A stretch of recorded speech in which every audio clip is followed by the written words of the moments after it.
Contes clàssics. El picapedrer. Fa molts anys al Japó hi vivia un picapedrer. El Yuki anava cada dia a la gran muntanya a tallar lloses de pedra. Era un expert en la matèria i feia molt bé la seva feina. Durant molt temps va estar content i feliç fent de picapedrer. Un matí, en Yuki va portar una càrrega de pedra a casa d'un home ric. Quan va veure aquella casa tan magnífica, va posar uns ulls com unes taronges i es va quedar bocabadat. Era absolutament perfecte. I l'interior, els mobles, la plata i fins i tot les cortines eren exquisits. Mai a la vida havia vist uns objectes tan bonics i refinats. Aquell vespre, mentre tornava a casa, el Yuki va sospirar amb tristesa. Si jo fos tan ric com aquest senyor, que content i feliç estaria tota la vida. Els teus desitjos són escoltats i ets un home ric. Qui ho ha dit, això? Jo, l'esperit de la muntanya. El Yuki va fugir, cames, ajudeu-me. Havia sentit parlar de l'esperit de la muntanya, però sempre s'havia rigut d'aquelles històries fantasioses. No va parar de córrer fins que va arribar a la seva caseta, però quina sorpresa! Ara era un palau majestuós. Llavors es va adonar que era ric de debò, i a dintre cap llar havia estat mai adornada amb aquelles meravelles. Mireu les meves possessions. Ara sí que podré estar content i feliç.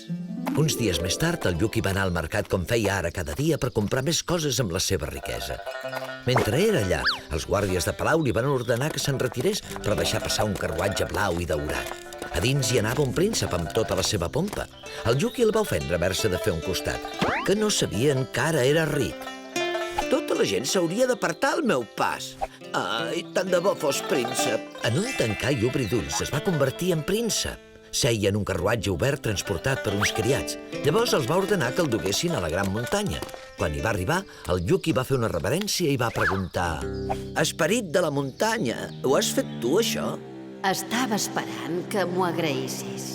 T'ho agraeixo, excels esperit. Ara sí que estic content i feliç de debò. Llavors va ordenar als seus criats que el portessin a casa.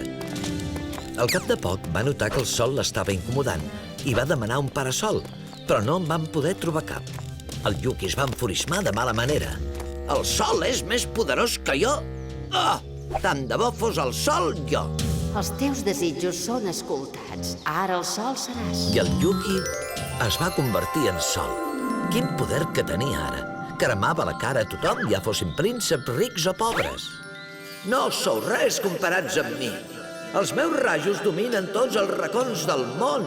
Però el Yuki no va trigar gaire a sentir-se disgustat un altre cop. Després d'haver cremat tothom, què li quedava per fer? Però vet aquí que un núvol se li va posar al davant i no li deixava veure la terra. Què és això que no em deixa llançar els meus rajos? El núvol és més poderós que jo? Ah, tant de bo fos un núvol! I en núvol es va convertir. Quin goig! Surava i volava per tot arreu. Atrapava els rajos del sol i feia ploure sobre la terra. Es va passar setmanes plovent. Els rius es van desbordar i la terra es va inundar. Oh, ara sí que sóc el més poderós del món! El món sencer va sucumbir sota la pluja del Yuki.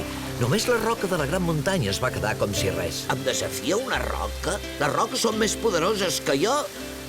Doncs tant de bo fos una roca! Molt bé, Yuki. Roca seràs a partir d'ara. I tot seguit es va convertir en roca. Admirat per la seva força, era allà tot orgullós. Ni la calor, ni el vent, ni la pluja el podien moure. Això és el millor de tot. Ah! Ara sí que estic content i feliç. Llavors va sentir un soroll estrany. Va baixar la vista i va veure el seu vell amic Shin, un company picapedrer, i estava clavant un tascó. En Yuki va intentar cridar, però ja era massa tard. Se li va desprendre un tros de roca que va caure a terra. Un simple picapedrer és més poderós que una roca? Ah, tant de bo fos un simple picapedrer. I us ho cregueu o no? En picapedrer es va convertir. El Yuki havia tornat al principi, però ara ja no desitjava ser res més.